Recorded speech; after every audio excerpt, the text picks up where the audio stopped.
Have you ever had a dream from your childhood that was so big, so all-consuming that you'd be willing to spend your entire life making it real? I mean, really dedicate everything to it. Well, today, we're diving into the incredible story of a man who did exactly that. He heard a legend as a boy, went out and made a massive fortune, and then took a shovel to the pages of history, determined to literally dig a myth right out of the ground. This is the triumphant, but also tragic, story of Heinrich Schliemann and his hunt for the lost city of Troy. You know, everything starts somewhere, and for Schliemann, this sentence is pretty much the spark that lit the whole fire. He wrote this in his autobiography, and he's talking about this one night in a miserable little grocery store where he was an apprentice.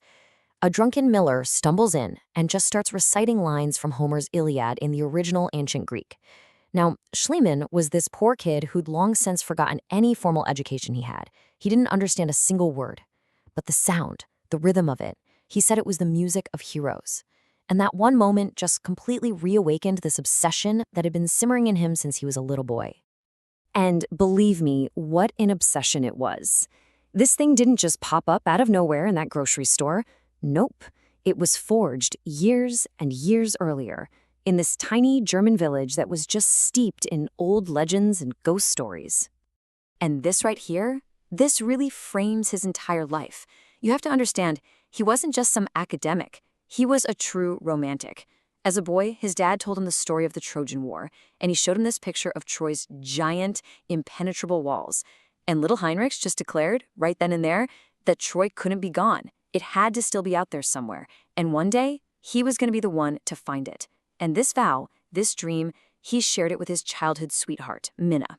They would talk for hours just fantasizing about digging up the golden treasures of King Priam together. It was a promise between two kids that would end up haunting and driving him for the next 50 years. But you know, to go digging for ancient treasure, you need money, a lot of money. And Schliemann's drive to get it was just relentless. It was almost superhuman. He put himself through this grueling work from 5 in the morning till 11 at night, as you can see, starting back in 1841. He taught himself over a dozen languages, not because he loved languages, but because they were tools for business. He became this incredibly shrewd businessman over in Russia, dealing in literally everything from dye to the raw materials of war. We're talking saltpeter, brimstone, lead. Every single dollar earned, every language he mastered, it was all just one more step on the path back to that childhood promise. It was all for Troy. So fast forward to the 1870s. Schliemann is now a millionaire. The dream can finally become a reality. He zeroes in on this big hill in modern-day Turkey called Hisarlik, and he is completely convinced that this is the site of ancient Troy. But here's the thing. He wasn't showing up to carefully dust off pottery shards. No, he was there to find King Priam's city, period. And this right here is where we get to the great controversy of Schliemann's entire career. See, he wasn't an archaeologist, not in the way we think of one today. He was a treasure hunter, and his only map was the words of Homer. He believed, with this absolute, unshakable conviction, that the Troy from the Iliad, the city of Priam and Hector, it had to be the oldest, the deepest, the very bottom layer of that mound. So what did he do? He hired a huge crew of workers and basically told them to cut a massive, brutal trench right through the heart of the hill. This chart, which is based on one from his own book, it shows you what he was actually dealing with. Hisarlik wasn't just one city. It was like a layer cake of history, with at least 7 cities built one right on top of the other over centuries. And Schliemann? He pretty much dynamited and shoveled his way right through the upper layers. We're talking the Roman city, the Greek city, and what many archaeologists now think was the actual city from Homer's time. He ignored all of that, tore right through it to get to the 3rd level down, a layer he called the burnt city, which he just decided on his own was the prize. What this really gets at is the sheer scale of the destruction. This quote is from Professor Virchow, a very respected scientist who came to visit the dig. He describes how Schliemann left this one single, colossal pillar of earth standing in the middle of his giant trench. And it wasn't a monument to what he'd found. It was more like a tombstone for all the history that he had gouged out and thrown away forever. It was a stark measurement of everything that was lost, all because of one man's laser-focused dream. So for years, the work was just brutal. It was frustrating, and it yielded almost nothing to justify all that destruction. His money was running out, the local authorities were getting suspicious. It really looked like his dream was turning to dust. And then on one single day in May of 1873, everything changed.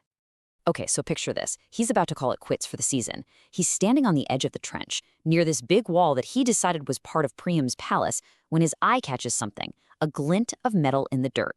He immediately tells all his workmen to go home, makes up a story that it's his birthday, just so he can excavate this find in total secret with only his wife, Sophia. What they pulled out of the ground that day would absolutely stun the world. He had found it. After an entire lifetime of dreaming, of working, of digging, he was holding in his hands the treasure he had promised Minna he would find 50 years before.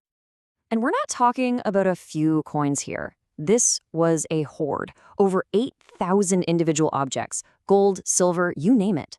He immediately named it Priam's treasure, the lost riches of the last king of Troy. For Schliemann, this was it. This was total and complete vindication. I mean, the items themselves were just breathtaking. A huge golden diadem made of thousands upon thousands of tiny, shimmering gold leaves. Heavy golden cups, earrings, bracelets, and even the solid gold thing, shaped like a sauceboat. It was a king's ransom, a treasure that was truly worthy of a Homeric hero. And famously, he had his wife Sophia put on the diadem and all the jewels, and he took her picture, this modern-day Helen of Troy.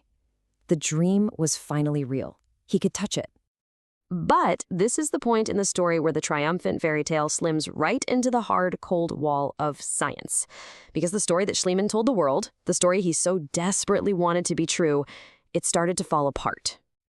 As archaeology got better and our dating methods got more precise, a huge, glaring problem popped up with the timeline. The Trojan War that Homer writes about, that happened in the Bronze Age, around 1250 BCE. But the layer where Schliemann found his treasure, his so-called burnt city, it dated to a full 1,000 years before that. He'd made a colossal anachronism. I mean, the treasure was real, the city was real, but they belonged to a much, much older civilization that we knew nothing about. He hadn't found the treasure of King Priam. He'd found the treasure of some forgotten king who lived 1,000 years before Achilles or Hector ever existed. The story connecting his incredible find to the Iliad was a story that he put there, not the evidence. So where does that leave us? What are we supposed to make of this man who was so brilliantly right and, at the exact same time, so tragically wrong? Well, his legacy is just as layered and complicated as that hill he dug up. On the one hand, you have the romantic hero. I mean, before Schliemann, most serious scholars thought Troy was pure fiction, a fairy tale. He proved that there was a real place, a real history behind those epic poems. He completely captured the public's imagination and kicked off a golden age of archaeology. But on the other hand, he is the ultimate cautionary tale. His work is a textbook example of confirmation bias, of seeing only what you want to see and destroying everything else that gets in your way. And that brings us to the final, really haunting question, doesn't it? Later archaeologists figured out that the sixth layer of the city, the one Schliemann mostly just demolished to get down to his burnt city, was actually a much, much better candidate for Homer's Troy. So you have to ask, in his furious, passionate, lifelong quest to find the city from his childhood dreams, did Heinrich Schliemann accidentally dig right through it and just throw it away?